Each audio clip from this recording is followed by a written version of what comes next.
மலையோரத்தில் அமைந்திருந்த ஒரு பழமையான முருகன் கோயில் பல வருடங்களாக அமைதியாக இருந்தது. மக்கள் வாழ்க்கையின் அவசரத்தில் கோயிலுக்கு வர மறந்துவிட்டார்கள். ஒரு இரவு அந்த ஊரின் மூத்தவரின் கனவில் ஆண்டவன் முருகன் தோன்றினார். செம்மை ஒளியில் வேல் தாங்கி கருணை நிறைந்த கண்களுடன் அவர் சொன்னார், என் பிள்ளைகளே, நான் எங்கும் தூரமில்லை, உங்கள் உள்ளங்களில்தான் இருக்கிறேன். ஆனால் மனம் குழம்பும்போது, துயரம் சூழும்போது நீங்கள் என்னை நினைத்து என் ஆலயத்துக்கு வரவேண்டும்.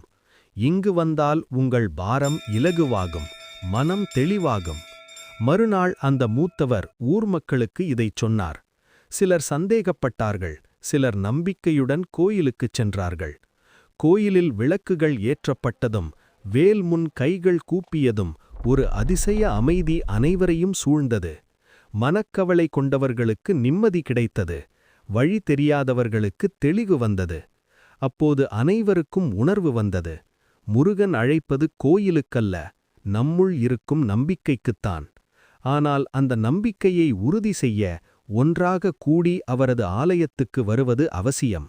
அதனால் ஆண்டவன் முருகன் சொல்கிறார், என் பிள்ளைகளே, நேரம் கிடைக்கும்போதெல்லாம் என் கோயிலுக்கு வாருங்கள். அங்கே உங்கள் துயரம் கரையும், நம்பிக்கை மலரும். ஓம் சரவண பவ. இப்படியான முருகனின் அருளை பெற அவரது ஆலயத்துக்கு தவறாமல் வாருங்கள்.